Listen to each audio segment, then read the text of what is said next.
Hello and welcome to I M voice digital news. मैं मोहम्मद जिक्रिया। नवंबर 13 को कर्नाटका असेंबली के बाय इलेक्शंस होने वाले हैं। संदूर, शिगौन और चन्नपटना असेंबली इसमें शामिल है। इसी के चलते कर्नाटका की जानी मानी शख्सियत और कांग्रेस लीडर सैयद शफीउल्लाह साहब का एक बयान सामने आया है। तो आइए देखते हैं ये क्या कहना चाहते हैं। देखिए, जैसा कि सारी आवाम जानती है, पिछले असेंबली इलेक्शन में सारे मुसलमानों ने पूरी कोशिश की कि इस्लाम मुखालिफ और मुसलमानों की मुखालिफत करने वाली क़ुव्वतों को हराया जाए, और अल्लाह के फजल से कामयाबी भी हुई। तकरीबन सारी अंजुमनें, सारी इदारे, सारी जमातों ने मिलकर काम किया। अल्लाह के फजल से उसका नतीजा भी बहुत अच्छा निकला। इसी तरह एक मरतबा फिर पार्लियामेंट्री इलेक्शन में, उसमें भी सारे मुसलमानों ने अपने हमारे हिंदुस्तान में खुसूसन ज़ात पात की सियासत करने वाले और मज़हबों के दरमियान दुश्मनी को उभारने वाले और बोने वाले, दुश्मनी की बुनियाद डालने वाली पार्टियों को दूर रखने के लिए सेक्युलर पार्टियों की तरफदारी की, जिसका वो नतीजा बहुत अच्छा निकला। अल्लाह का करम है, तकरीबन 9 सेक्युलर पार्टी कांग्रेस से जीत कर आए। अब जो है 3 जगह बाई इलेक्शन होने वाले हैं, एक चन्नपटन में, एक संदूर में और एक शिग्गांव में। ये देखने में आ रहा है कि 2 ही मेजर पार्टियां हैं असल में, कांग्रेस है और बीजेपी है। बीजेपी खुल्लम खुल्ला बीजेपी की तरफ से मुसलमानों के ख़िलाफ़ और इस्लाम के ख़िलाफ़ दुश्मनी, नफ़रत के बीज बोए जा रहे हैं। आसाम के चीफ मिनिस्टर वो कहते हैं कि मुसलमानों को यहाँ से भगा देना पड़ेगा, जो इस्लाम पर चलना चाहते हैं वो अपना दूसरा मुल्क को चले जाएं जहाँ इस्लाम है। और यूपी के चीफ मिनिस्टर कहते हैं हमारे गैर मुस्लिम भाइयों को, उनको मुखातिब करते हुए ये कहते हैं कि बटेगा तो कटेगा। यानी इसका मतलब ये है कि उनके कहने में मुसलमान शामिल नहीं हैं। इससे पहले के इलेक्शन में योगी आदित्यनाथ ने बताया था कि ये इलेक्शंस जो हैं 20% और 80% के दरमियान हैं। ये भी इशारा वही है कि मुसलमानों को ये अलहदा करके गैर मुस्लिमों में मुसलमानों के ख़िलाफ़ नफ़रत फैलाना चाहते हैं।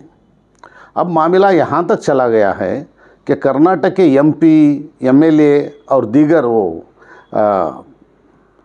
सोशल एक्टिविस्ट सब मिलकर इस्लाम के ख़िलाफ़ आवाज़ बुलंद कर रहे हैं, और वक्फ बोर्ड की जो जायदादें हैं उसको हथियाने के लिए सब मिलकर वो बीजापुर में झूठी अफवाह फैलाकर गैर मुस्लिमों में मुसलमानों के ख़िलाफ़ नफ़रत फैलाने का पूरा काम कर रहे हैं।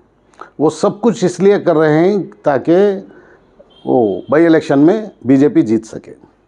अब बीजेपी को साथ देने वाली पार्टी जेडीएस सेक्युलर, नाम सेक्युलर है, और जेडीएस के हमारे कुमार स्वामी कहते हैं कि सेक्युलर का मतलब ही मुझे नहीं मालूम। उन्होंने साफ साफ खुल्लम खुल्ला कहा है, और ये भी कहा है कि चन्नपटन के लोगों ने मुझे इसलिए जिताया कि उनके पास दूसरा कैंडिडेट नहीं था, वो मजबूर थे मुझे जिताने के लिए। इसका मतलब ये हुआ कि उन्होंने हर मुसलमान वोटर को बेइज्जती की, उसके साथ गलत रवैया अपनाया उन्होंने, और वोट की कोई अहमियत भी वो नहीं समझते।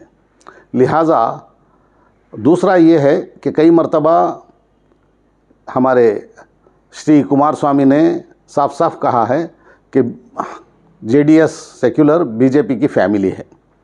जैसे ही मुझे मालूम पड़ा, जैसे ही खबर आई कि देवेगौड़ा जी, श्री कुमार स्वामी और उनके फर्जंदान हाथ मिलाने के लिए बीजेपी के साथ दिल्ली गए हुए हैं मोदी साहब से मिलने और अमित शाह जी से मिलने, तो दूसरे ही दिन मैंने अपना राज़ीनामा तैयार करके जैसे ही वो आए एयरपोर्ट में ही मैंने पेश कर दिया, जिसका तकरीबन सारे चैनलों ने मेरा राज़ीनामा और इस्तीफ़ानामा दिखाया। मेरे साथ आधे मुसलमान जेडीएस पार्टी छोड़ दिए, जो उसी में रह गए उन मुसलमानों को जेडीएस पार्टी के लीडरान कहीं का भी नहीं समझते, उन्हें किसी किस्म की अहमियत नहीं दे रहे हैं। अब सिर्फ एक दिन या 2 दिन पहले से, चूँकि ये तीनों बाई इलेक्शंस आए हैं, चंद मुसलमान जिन्हें साइडलाइन करके छोड़ दिया था उनको ले आकर सामने ले आके मुसलमानों को बहलाने के लिए, फुसलाने के लिए, उनसे काम लेने के लिए उन्हें सामने लाया जा रहा है। लेकिन जैसा कि हम और आप सब जानते हैं, ये खुल्लम खुल्ला बात है कि बीजेपी साफ साफ मुसलमानों की और इस्लाम की मुखालिफत पर उतर आई है। और बीजेपी के यहाँ के लीडरान कह रहे हैं साफ साफ कि हर मस्जिद का, हर ईदगाह का, हर कब्रस्तान का रिकॉर्ड पेश करें। क्यों भाई, क्या मुसलमान इक्वल सिटीज़न्स, बराबर के शहरी नहीं हैं? क्या हमें मुसलमानों को बराबर के हुकूक जिस तरह आइन ने, कॉन्स्टिट्यूशन ने दिया है, वो हुकूक हमें नहीं हैं? ज़रूर हैं। ये उन हुकूक को बालाए ताक रखते हुए हमारे साथ अलहदा तरीक़े से पेश आने का ख्याल करते हैं। लिहाजा हमें चाहिए कि हर हालत में इस कौम दुश्मन अनासिर को और गोडसे की पूजा करने वाली पार्टी को और हिंदू मुस्लिम नफ़रत के बीज बोने वाली पार्टी को आने से रोकें। इसके लिए हमें ज़रूरी है कि हर हालत में जो कांग्रेस सेक्युलर पार्टी के कैंडिडेट्स हैं उन्हें जिताने की पूरी कोशिश करें और सब मिलकर करें, एक वोट भी ज़ाया ना करें और एक वोट भी दूसरे कैंडिडेट्स को जाने ना पाए। ये हमारा सारे मुसलमानों का रवैया होना चाहिए। और मैं कई इदारों में, अंजुमनों में ज़िम्मेदार हूँ, पूरी ज़िम्मेदारी के साथ कहता हूँ कि अगर हम लोगों ने इन देश दुश्मन ताकतों को और हिंदू मुस्लिम नफ़रत बोने वाली पार्टियों को अगर गफलत बरत के दे दिया हमारा वोट, या उन्हें सपोर्ट करने वाली पार्टी को अगर हमने दे दिया वोट, तो ये हमारे ख़िलाफ़ हमें भोंकने का खंजर बन के आएगा। लिहाजा हमें चाहिए कि हर सूरत में ये नफ़रत के बीज बोने वाली पार्टियों को हराने का काम करें, जिस तरह पिछली दफ़ा असेंबली इलेक्शन में और पार्लियामेंट्री इलेक्शन में हमने किया था, उसी तरह इस इलेक्शन में, बाई इलेक्शन में भी करना चाहिए, ताकि जो मुसलमानों को, हिंदुओं को, सबको यकसां देखते हैं और दोनों के दरमियान मोहब्बत की बात करते हैं, उस पार्टी को तक़वियत मिल सके, ताकत मिल सके। शुक्रिया। चन्नपट्टन की अगर मैं बात करूं तो वहां पर माइनॉरिटी जो तबका है जी, वो जेडीएस के साथ भी नज़र आ रहा है, तो क्या कह रहे हैं आप? नहीं, जहाँ तक मुझे इत्तला है कि चन्नपट्टन में जेडीएस के साथ कोई भी मुसलमान नहीं है, क्योंकि पिछली दफ़ा जेडीएस के साथ भी हैं। ये आपका असेसमेंट है, मेरा असेसमेंट ये है कि नहीं, जैसा कि आपने बताया कि चंद मुस्लिम लीडर्स को जेडीएस सामने ला रही है या जो मुस्लिम नुमाइंदों को सामने पेश करते हुए मुसलमानों के वोट हासिल करने की ये मुसलमान में भी कोशिशें हो रही हैं। ये इसलिए हो रहा है कि मुसलमानों को धोखा दिया जाए, बहलाया फुसलाया जाए, और मुसलमान धोखे में आने वाले नहीं। क्योंकि पिछली दफ़ा कुमार स्वामी ने जो कहा है कि मुसलमानों ने मजबूरन मुझे वोट डाला वरना उनके किसी कैंडिडेट को डालते, ये सब लोगों के दिमाग में सीरियस संजीदा तौर पर गया है और सब लोगों ने लिया है। मुझे पूरी उम्मीद है कि कोई भी आदमी, हमारे चंद लीडरान जो भी जेडीएस के हैं, वो मजबूरन सामने आ रहे हैं ताकि कुमार स्वामी को और देवेगौड़ा को भी वो अपनी पार्टी में कुछ काम करते हुए नज़र आएँ, इसलिए वो आए हैं। वरना उन्हें भी मालूम है कि इस पार्टी को लाने से बीजेपी ही को क़ुव्वत मिलेगी, जो हमारे लिए नुकसान का बाइस बनेगी।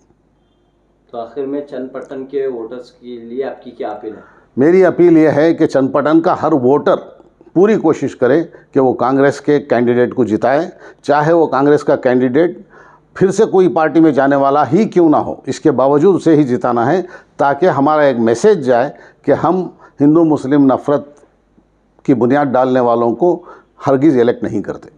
जो कांग्रेस के मौजूदा कैंडिडेट हैं वो पहले बीजेपी में रहे जी, फिर अब कांग्रेस में आए, फिर हो सकता है आगे और भी पार्टियां बदलते रहेंगे, तो कैसे भरोसा रख सकते हैं? देखिए, वो एक कैंडिडेट की बात नहीं है, सारे हिंदुस्तान में तकरीबन सारे कैंडिडेट्स, वो आप बॉम्बे में ले लें या हिमाचल प्रदेश में लें या मध्य प्रदेश में या यूपी में, सब जगह जो कैंडिडेट्स हैं कुछ वक्त एक पार्टी में रहते हैं, फिर दूसरी पार्टी अगर हुकूमत बनाती है तो उसमें शिफ्ट होते हैं, ये सब कुछ होता है। इसलिए बेहतर है कि चन्नपट्टन के लोग अब जो कैंडिडेट कांग्रेस से आए हैं उनसे बैठकर बातचीत करके कुछ उनसे कमिट करवाएं ताकि वो ना जाएं। इसके बावजूद हमें चाहिए कि हम कांग्रेस कैंडिडेट ही को जिताएं। शुक्रिया।